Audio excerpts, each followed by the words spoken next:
يضلل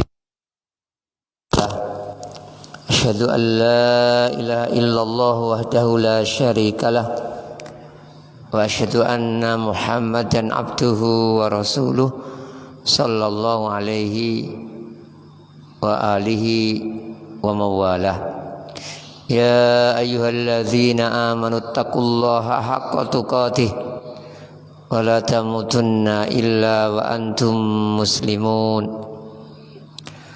يا أيها الناس اتقوا ربكم الذي خلقكم من نفس واحدة وخلق منها زوجها وبث منهما رجالا كثيرا ونساء واتقوا الله الذي تساءلون به والأرحام إن الله كان عليكم رقيبا يا أيها الذين آمنوا اتقوا الله وقولوا قولا سديدا يصلح لكم أعمالكم ويغفر لكم ذنوبكم ومن يطع الله ورسوله فقد فاز فوزا عظيما أما بعد فإن أصدق الحديث كتاب الله وخير الهدى هدى النبي صلى الله عليه وسلم وشر الأمور محدثاتها فإن كل محدثة بدعة وكل بدعة ضلالة وكل ضلالة في النار.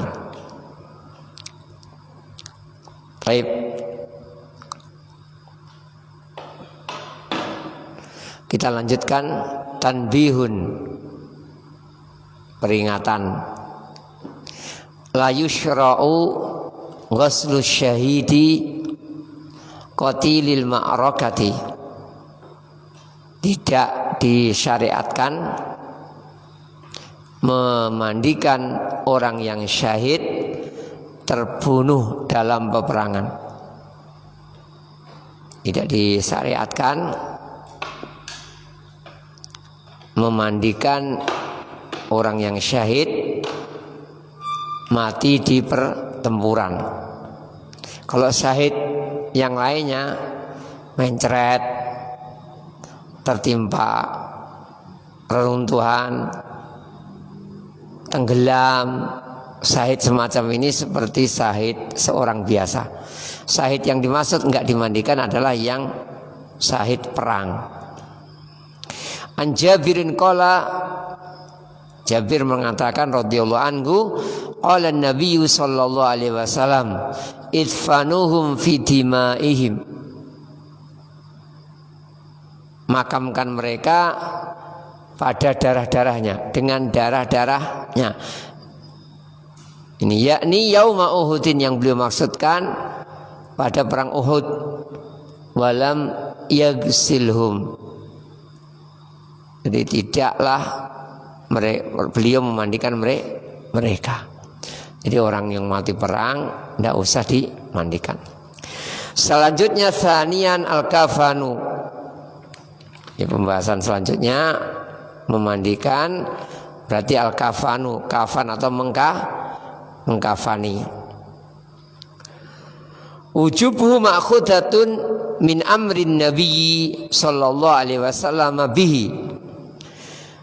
Kewajiban mengkafani diambil dari perintah Nabi bihi, dengan hal itu, dengan mengkafani tadi. Fi hadisil muhrim, pada hadis tentang muhrim, alladzi waqasathu naqatuhu, yang dijatuhkan oleh ontanya, kendaraannya. Jadi berjalan kendaraannya gerak gini sehingga jatuh, meninggal. Rasulullah mengatakan iksiluhu, mandikan dia, bima'in wasidrin, air tambah bidara. Biasanya disiram air, kedua ditambah bidara untuk nyabun, diusap-usap seperti sabun, nanti dibilas, habis itu terakhirnya nanti kasih kafur barus. Wa kafinuhu fi thawbain, kafanilah di dua saub, artinya kafannya pakai kain ihram tadi.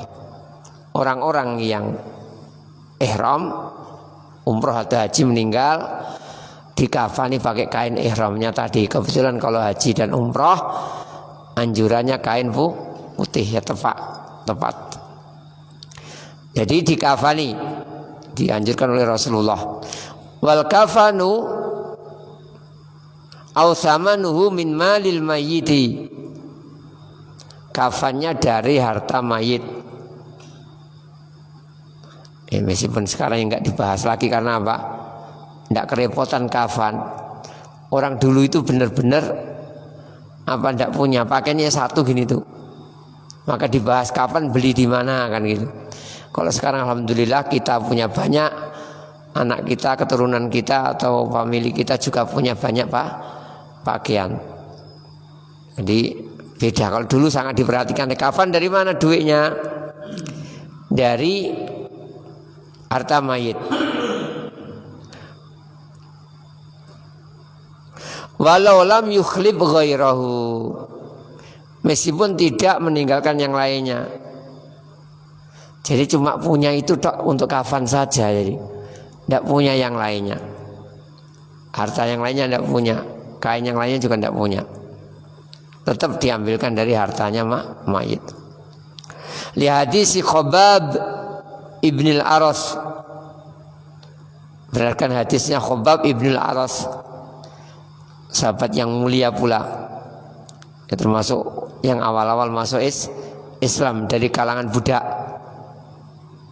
Khabbab al-Aras ini termasuk dari kalangan budak, masuk Islam, termasuk jadi dai juga, yang mendakwahi, jadi dai di rumahnya Umar bin Khattab. Ini dai keliling ke rumah-rumah nasihati, ngaji di rumahnya Umar bin Khattab, di rumah adiknya perempuan. Umar dengar ceritanya gitu, akhirnya datang.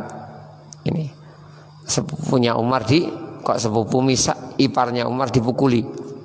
Intinya akhirnya Khabbab ini termasuk keluar.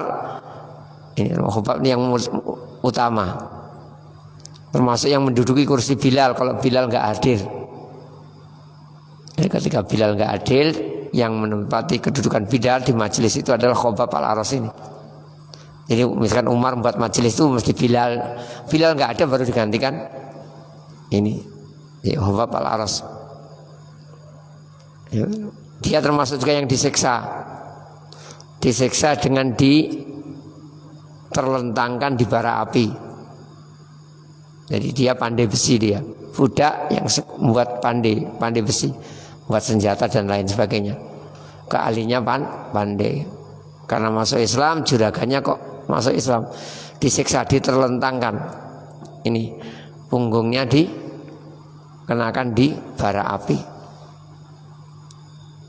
Taib, sehingga bekasnya tetap ada.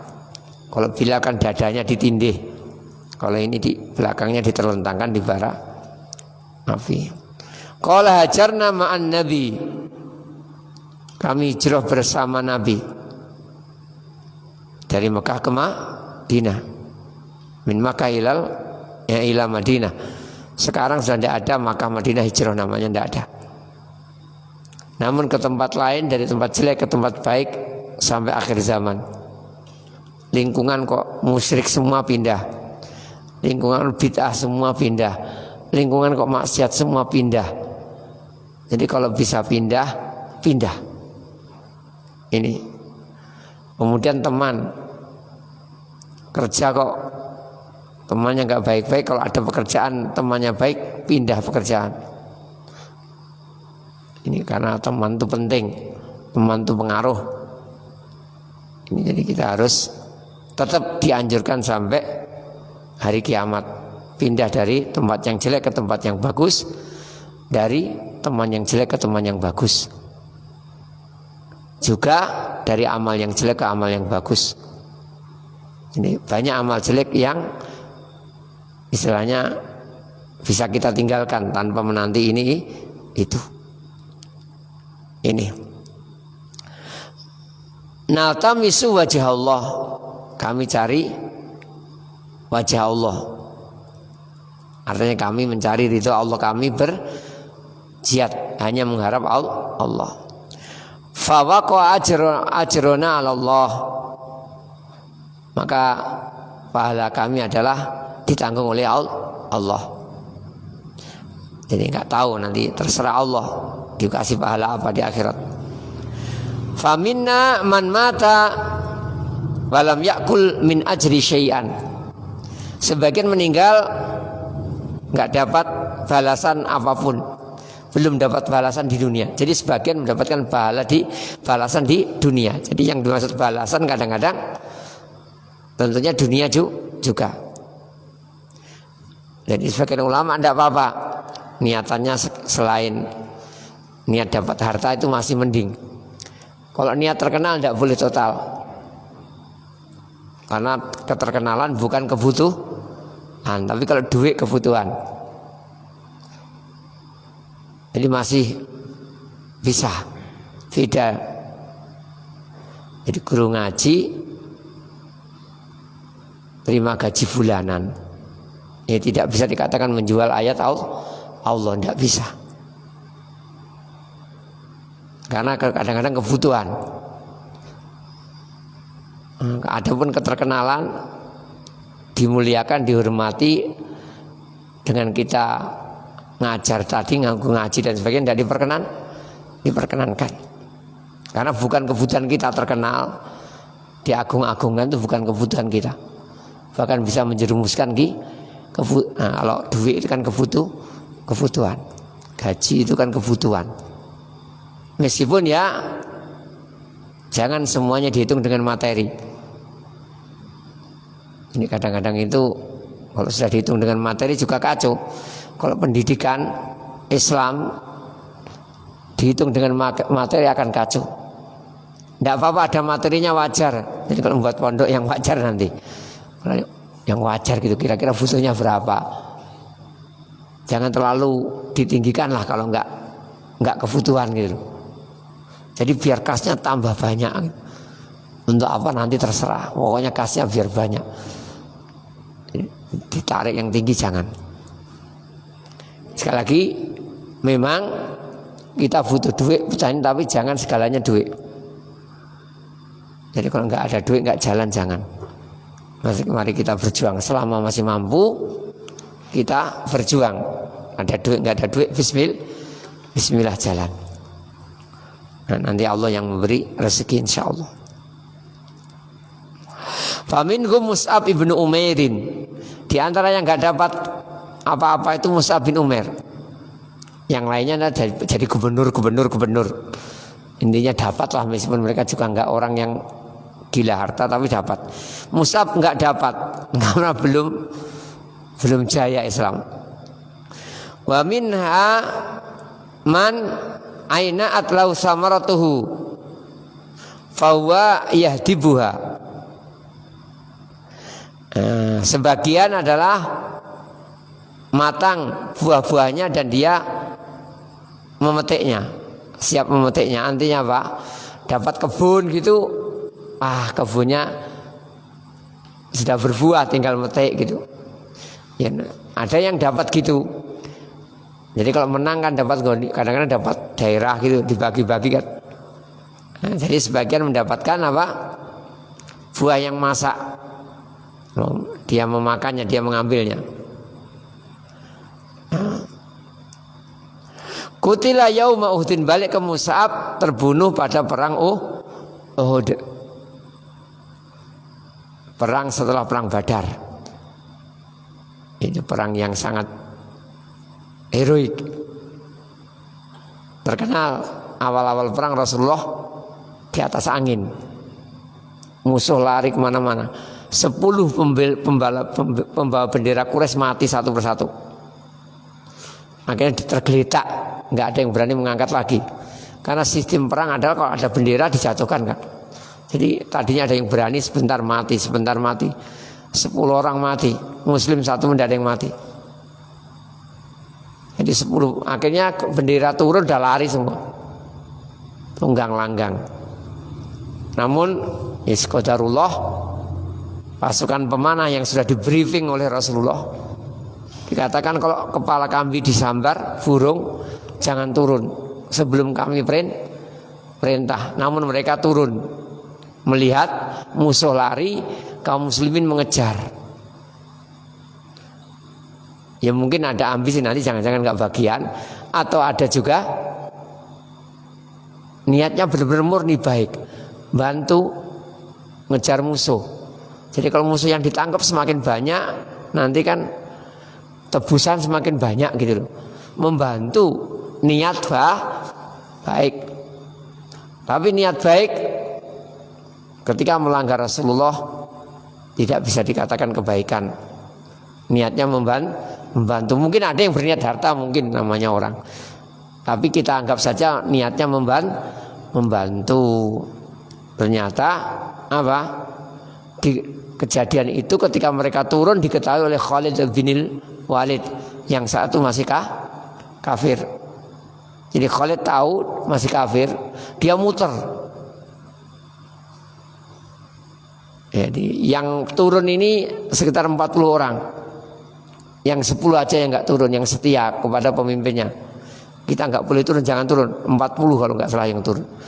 Atau ini 10 ini akhirnya diserang oleh Khalid, meninggal semuanya. Setelah meninggal, pasukan muslim yang menyerang musuh, ngejar musuh, diserang dari belakang. Kacau balau perang. Gara-gara maksiat, niat baik gak cukup dalam ibadah. Kacau balau. Akhirnya Rasulullah manggili yang sedang ngejar musuh, jauh-jauh dipanggili. Ibadallah, disuruh balik. Tetapi orang-orang musuh itu lebih dekat, lebih cepat dengar suaranya itu, tahu langsung diserang, diserbu mati-matian Rasulullah. Sampai terkenal 7 orang Ansor mati semua. Bela aku surga, bela 1 mati, minimal bisa menghalangi pergerakan musuh. 2 mati, 3 mati, 7 mati, tinggal 2 muhajirin, jari-jarinya terputus. Berjuang mati-mati, anaknya berhasil naik ke sebuah bukit agak tinggi gini sehingga musuh nggak bisa ngejar. Berkumpul di sana. Intinya perang Uhud itu, di antara hikmah yang diperoleh dari perang Uhud, harus selalu taat kepada Rasulullah. Jangan kita mengada-ngada. Kita cukupkan syariat Rasulullah. Masuk akal nggak usah terlalu dipikir. Taib. Falam najid ma nukafinuhu. Kami nggak menemukan sesuatu untuk bisa mengkafani dia. Tidak ada kain nganggur. Ila burdatan, ketika satu kain, selembar kain, punya selembar kain. Idza ghataina biha ra'sahu, kalau kami tutupi kepalanya, kharajat rijlah, kakinya nampak. Jadi ditarik ke atas, kakinya nampak. Wa idza ghataina rijlaihi, kalau kami tarik ke bawah, kakinya ditutup, kharaja ra'su, kepalanya kelihatan. Fa amarana an-nabiyyu an nughatiya ra'sah. Akhirnya Rasulullah merintahkan ditutupkan di kepalanya saja.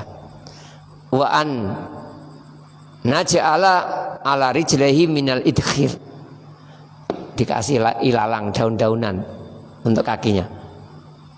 Jadi atasnya ditutupi kain, bawahnya ditutupi ini. Jadi nanti hikmahnya kalau tidak bisa nutupi aurat besar yang ditutupi dengan kain tadi. Kalau kainnya cuma kecil, aurat besar yang ditutupi yaitu pusar sampai aurat, bukan aurat besar, aurat. Nah, aurat besar jelas celana ya, tempat kemaluan tuh.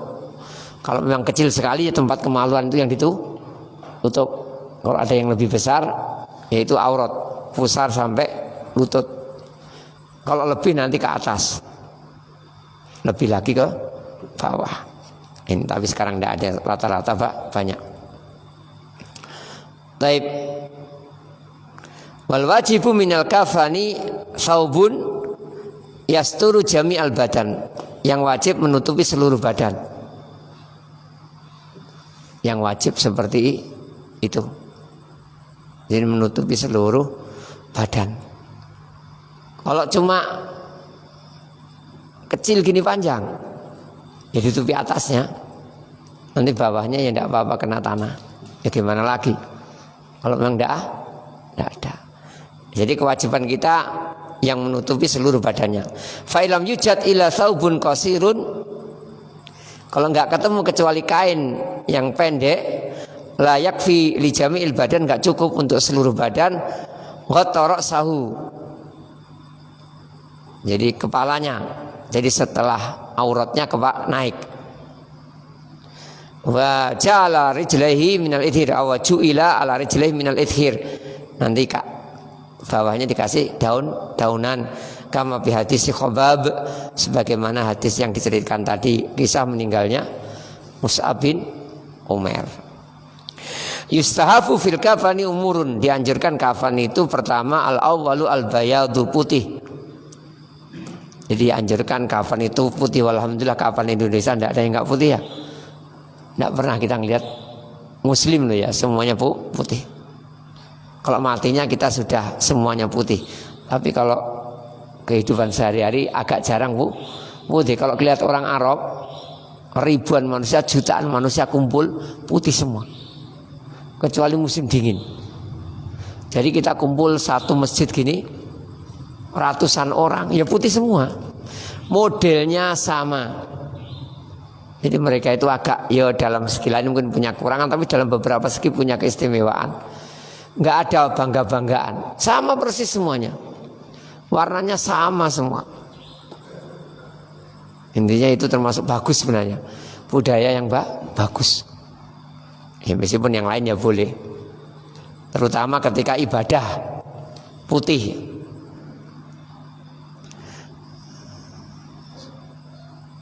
Ilbasu min thiyabikum al-bayadha, pakailah pakaian kalian, kain kalian yang putih. Fa innaha khairu thiyabikum, itu yang terbaik bagi kalian. Wa kafinu fiha, kafanilah dengan putih juga. Biasakan pakai putih. Terutama sholat gitu ya. Jadi sholat dan sebagainya pakai putih. Nanti ya boleh yang lainnya. Rasul mengatakan pakailah kain putih karena itu yang terbaik, terabdul. Dan kafanilah dalam pakaian putih tadi. Sanian kaunuhu salasata aswabin, 3 lembar. Setiap lembar menutup. Jadi setiap lembar menutup. Kita katakan kemarin kalau bisa yang agak lebar. Lebarnya 3 kali jenazah. Kalau panjangnya sesuai jenazah kan ya. Tapi misalkan jenazahnya 1,5 meter, kita beli 170 ya, 170 itu kali 3. Ini panjangnya sesuai dengan ukuran badan. Lebarnya cari kain-kain yang agak lebar. Terutama kalau tahu jenazahnya besar gemuk gitu. Jadi minta biar bisa nutup, benar-benar nutup. Gini benar-benar nutup. Nah, sebagian kain-kain nggak nutup. Kalau terlalu kecil gini, nanti kadang-kadang nggak nutup. Nah kalau kecil nanti kan biasanya diletakkan di samping. Ini gini. Nah, nanti yang kedua gini. Jadi kalau bagusnya itu masing-masing menutup kalau bisa. Bagusnya gitu. Jadi semuanya menutup. Gini. Nanti keduanya gitu juga, ketiganya juga, itu yang paling abdul. Jadi lebarnya perhatikan kalau beli kafan, kalau bisa cari yang agak lebar. Apakah harus namanya kain kafan gitu? Enggak. Kalau dulu kain kafan di pasar itu jelek-jelek. Enggak tahu sekarang kafan di pasar itu baik-baik atau jelek-jelek. Jenis kain yang jelek gitu loh. Kalau bisa jenis kain yang kita pakai halus ya halus, mahal ya mahal itu. Taib. Jadi 3 lembar. Di hadis Aisyah anna Rasulullah kuffina fi salasati aswabin yamaniyah. Rasulullah dikafani 3 aswab lembar, 3 helai. Yamaniyah dari Yaman. Jadi produksi ya Yaman. Bidin putih. Sahauliyah. Ini Sahauliyah daerah juga. Jadi putih daerah Yaman. Min Kursuf. Wallah alam ini. Ya kain putih dari daerah Yaman. Laisa fiha komisun wala imamah. Enggak pakai komis, gamis yang berjahit, tidak buka pakai imamah, tutup kepala. Iya 3 lembar itu saja. Jadi kain dari Yaman saat itu kain yang bagus. An yakuna ahaduha saubahi protein idza tayassara. Kalau bisa ada yang bergaris. Ulama menggabung katanya putih. Kok ini bergaris? Ya cari putih yang bergaris.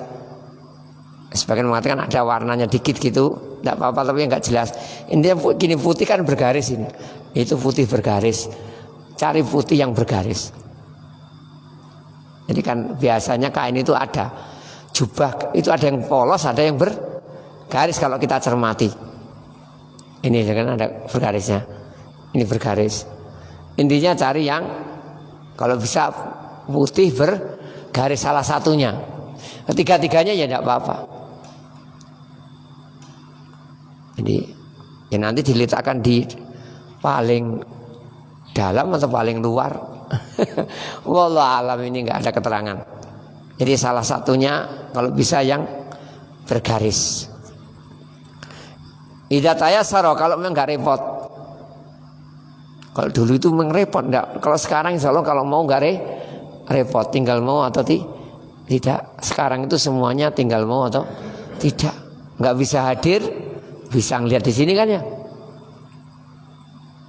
Sekarang itu lebih mudah. Tapi kalau nggak bisa hadir Jumatan nggak perlu virtual loh ya. Yang ke Jumatan di rumah nggak perlu. Dengarkan khutbahnya boleh nggak ngapa secara langsung live dari Masjidil Haram gitu. Tapi kalau Masjidil Haram itu katanya kalau Indonesia ada terjemahnya langsung ya radionya katanya bagus. Udah pinter satelitnya. Lihat si Jabirin anhu sallallahu alaihi wasallam idza tuwfiya ahadukum fawajada syai'an falyukaffin atau falyukaffan fi thawbi hibratin. Jadi kalau meninggal salah seorang di antara kalian dan punya sesuatu, hendaknya dikafani dengan kain hibrah, kain yang bergaris. Selimut boleh, yang baru itu ya boleh, gunting, spray itu loh. Wah ini spray punya spray baru, bagus kan spray kadang-kadang ya? Ya boleh kan spray kadang-kadang bergaris. Nah beli langsung bergaris boleh. Jadi kalau tidak merepotkan, dulu bergaris lebih mahal tentunya. Maksudnya mengistimewakan. Jadi kita boleh mengistimewakan, tapi yang penting tidak berlebihan. Masalah kafan tadi. Pembahasan selanjutnya as-sholatu alal janazati, sholat jenazah. Ya kita sering sholat namun kita baca as-sholatu alal mayyiti muslimi, mensolati mayit muslim, jenazah muslim, fardu kifayatin, fardu ya. Jadi kalau sudah ada yang mensolatkan, yang lain tidak sholat tidak apa-apa. 1 orang cukup ya cukup, 2 orang ya tidak apa-apa, 3 orang ya. Fardu kifayah dan tidak harus jamaah. Karena Rasulullah dalam riwayat disolatkan tidak berjamaah. Jadi Rasulullah nggak disolati jamaah oleh jenazahnya. Datang sholat, datang sholat, datang sholat. Maka tidak apa-apa kita takziah, nggak sempat menanti disolatkan, nyolati dulu tidak apa-apa kalau boleh izin. Bolehkah mensolati dulu kepada keluarganya? Nyolati, pergi. Kadang-kadang sudah dimandikan, siap di rumah, tapi masih lama menanti anaknya di Malang. Kita mau pergi kantor, ini kalau menanti anaknya saya nanti nggak bisa nyolatkan, boleh nyolatkan dulu, boleh. Dan yang terlambat juga nanti boleh. Kita katakan yang terlambat boleh ke kuburan, sholat di kuburan. Sehari 2 hari tidak apa-apa. Intinya kita umroh, bapak kita mati, kita umroh, ibu kita meninggal. Atau kita kerja di Malaysia, kakak kita nggak pada kakak dulu yang ngajak ngaji. yang biayai sekolah dan sebagainya. Kakaknya mati, pulang datang ke kuburannya nyolati, tidak mengapa. Taib. As-salatu 'alal mayyit muslim fardhu kifayah li amri sallallahu alaihi wasallam biha fi ahaditsa. Perintah Rasulullah dalam beberapa hadis. Minha hadisu Zaid bin Khalid al-Juhani. Jadi hadisnya Zaid bin Khalid al-Juhani. Al-Juhani sampai sekarang terkenal. Imamnya di antara sekarang Al-Juhani terkenal, yang suaranya melengking itu Al-Juhani itu. Ini sampai sekarang marga besar ini. Ana rajulan min ashabin Nabi tufiya yauma Khaybar. Jadi ada orang meninggal pada perang Khaybar. Jadi ada seorang meninggal dalam perang Khaybar menghadapi orang Yahudi. Yahudi terakhir itu Khaybar ini. Negeri yang paling subur, mereka jadikan markas. Jadi yang dilepas itu yang lain-lain dulu. Yang terakhir adalah Khaybar. Mereka pertahankan. Dalam kisahnya dikepung lama. Akhirnya Rasulullah mengatakan, besok aku akan kasih bendera biar maju menyerang laki-laki yang cinta Allah dan Rasulnya dan dicintai Allah dan Rasulnya. Jadi cinta Allah dan Rasul, orang ini nanti pemimpin ini mencinta dan dicinta Allah dan Rasulnya. Orang-orang semuanya ingin. Bahkan Umar mengatakan, saya nggak pernah ingin jadi pemimpin kecuali saat itu. Karena pemimpin perang itu dicintai Allah dan Rasulnya. Kalau cuma ngeklaim mencintai, kita semua ngeklaim. Kalau cuma ngeklaim kita cinta, semuanya kita ngomong cinta, tapi dapat rekom dicintai itu sulit. Maka Umar berharap bisa memegang bendera, karena nanti yang pegang bendera dicintai oleh Allah dan Rasulnya. Akhirnya paginya diberikan kepada Ali. Ali sakit. Kena mana Ali? Ali sakit, nggak bisa ngelihat. Belen lah kalau bahasa kita. Jadi nggak bisa ngelihat Ali. Datang ke Nabi, diludahi dikit, sembuh. Seperti sedia kala, seperti nggak bekasnya sakit. Jadi tapi tidak harus ditiru loh ya. Anaknya apalagi orang lain. Tapi kalau cuma dibasahi, ya wajar itu secara teori kan, basahi kan. Dulu orang belen itu banyak, ya. Sekarang kan jarang ya. Anak kecil jarang, ada 1-2 aja. Kalau dulu itu banyak. Karena katanya secara teori kesehatan gizinya kurang kan itu ya. Makanya tiwul, makanya jagung itu pun tanpa lauknya lamtoro, lauknya pokoknya seadanya, jelantah dan sebagainya, sehingga gizinya kurang katanya. Sehingga lahir seminggu 2 minggu belum bisa melihat. Sekarang lahir langsung bisa melihat. Dan bahkan sebagian meneliti cacat-cacat itu dulu itu sering banyak daripada sekarang. Di antara katanya sebabnya itu. Wallahu a'lam. Itu teori. Namun semuanya takdir Allah. Namun takdir Allah melalui sebab akibat. Semua takdir Allah itu sebab akibat. Mati, kecelakaan, dibunuh orang, kram, strom listrik, itu kan sebab tuh. Dan memang ada sebab akibat. Meskipun semuanya kembali ke takdir Allah, tapi ada sebab akibat. Balik ini.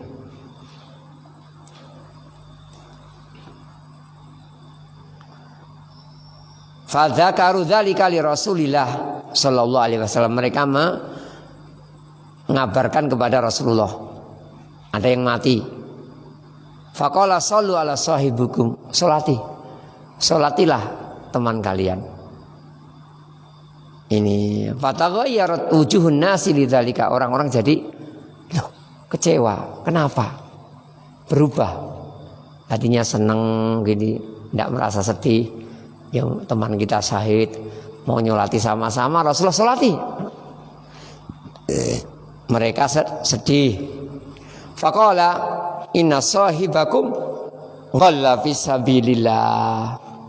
Temanmu yang meninggal itu curang.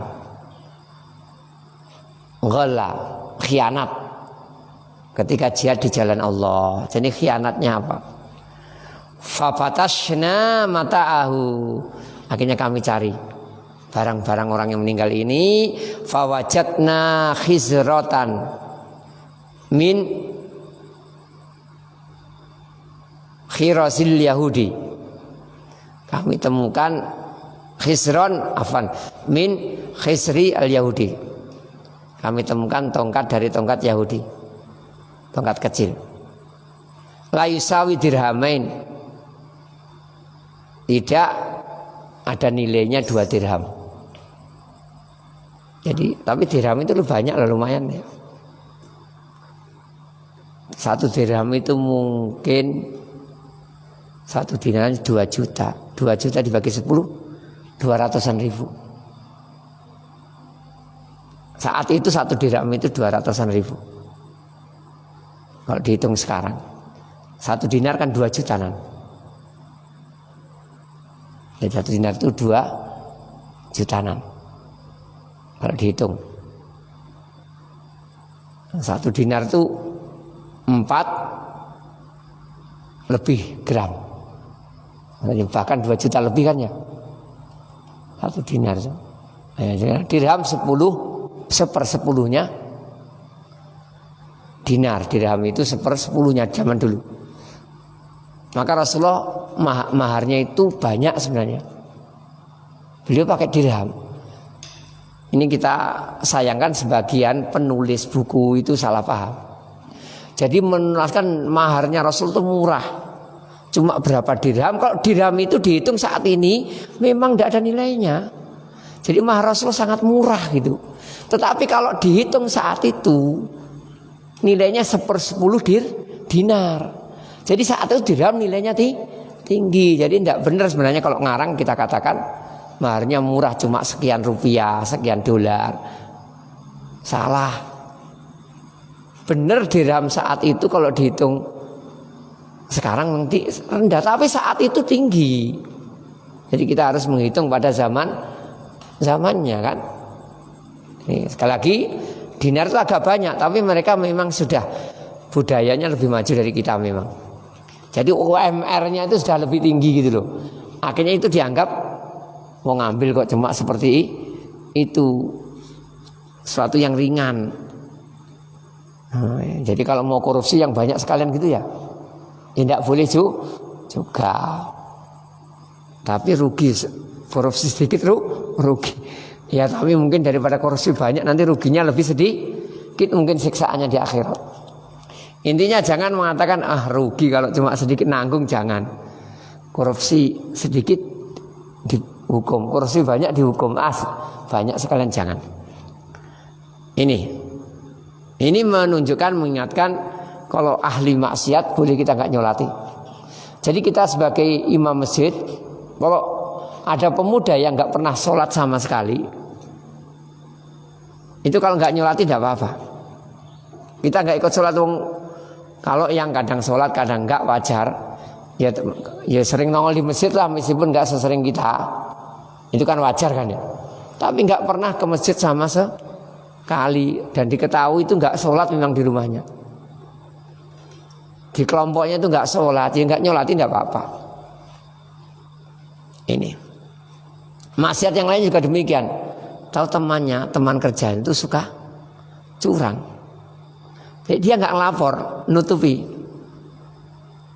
karena nanti dikir cari muka, nanti diganggu oleh teman kerja yang lainnya. Kamu itu jangan sering gitulah. Intinya kita diam aja. Tapi ketika nyolati, nggak usah sholat, temanku itu sering korupsi, nggak usah disolati boleh. Pokoknya yang melakukan kejelekan ini tuh pacaran, sering selingkuh. Sudah punya istri, kepelacuran. Kalau cuma ngopi di warung yang jualan cantik sekali, cuma ngopi aja, ngobrol-ngobrol, ya jelek juga, dihindari. Intinya pelaku kejelekan boleh kita menghindari nyolati. Rasulullah menghindari, terutama pemimpin, kiai, ustadz, ya, terutama karena ditiru. Dan pengaruh mungkin kalau kiai gedenya nggak mau nyolatkan kan orang kadang-kadang sedih. Tapi masyarakat kita itu kacau. Nggak sholat ya disolati rame. Nggak pernah baca Quran mati dibacakan Quran rame. Seharusnya ditahlili, diyasini tiap hari itu yang rajin ke masjid saja seharusnya mereka itu. Biar sadar ya nggak ke masjid. Ya nggak pernah baca Quran biar sadar. Sekali lagi dari dalil ini menunjukkan bolehnya dan dianjurkannya pemimpin memberi takzir misalnya, sejenis hukuman, peringatan gitu.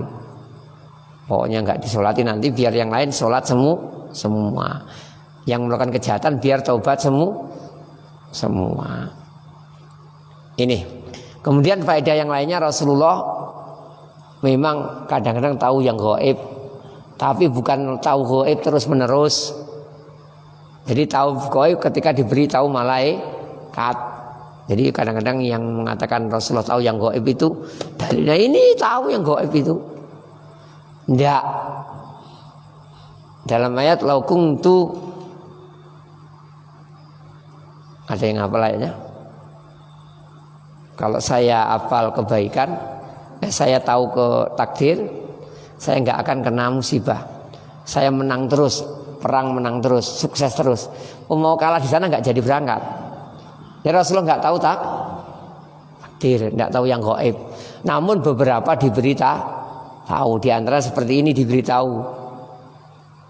Jadi pada hukum asal Rasulullah nggak tahu yang gaib. Kalau yang beliau nggak tahu yang gaib. Maka ketika Aisyah dituduh zina, beliau nggak bisa apa-apa, nggak tahu yang gaib kan. Jadi Aisyah dituduh zina itu sedih, Rasulullah juga kurang sayang jadinya.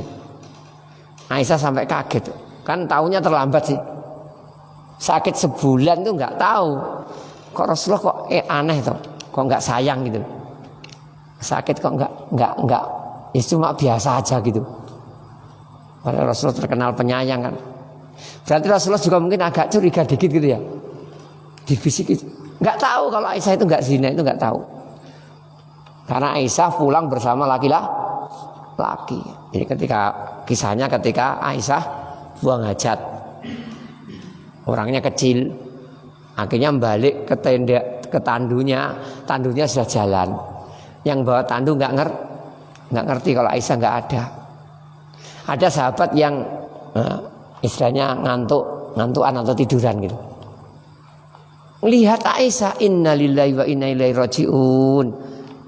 Istirja. Langsung ontanya diturunkan, suruh naik. Dituntun menyusul rombongan. Geger. Wah, berduaan. Tersebarlah dia melakukan zina. Di antara orang munafik membesar-besarkan. Ya Rasulullah kelihatannya juga agak kecewa gitu loh. Perhatiannya kurang. Akhirnya terakhirnya Aisyah mengatakan kepada bapaknya dan Rasulullah, kalau saya ngomong zina kalian pasti percaya. Meskipun Allah tahu saya nggak melakukannya. Tapi kalau saya ngomong nggak zina, meskipun Allah tahu saya nggak melakukannya, kalian pasti nggak percaya. Percuma ngomong nggak. Ininya. Jadi kalau ngomong zina saya nggak pun kalian percaya. Kalau saya ngomong zina percaya. Kalau saya ngomong nggak akan percaya. Percuma. Fasabrun jamin. Wallahul musta'anu ala ma tasifun. Sabar jamil menirukan perkataan Nabi yang sakit, Nabi yang bapaknya Yusuf, Yakub kan gitu. Duh, sabar. Aisyah ya sabar. Akhirnya turun ayat bahwasanya Aisyah tidak berzina, menunjukkan Rasulullah apa? Tidak ngerti yang gaib. Tadi kan gaib, nggak ngerti banyak. Di sihir nggak bisa nyari sihirnya di mana. Datang Jibril mengobati.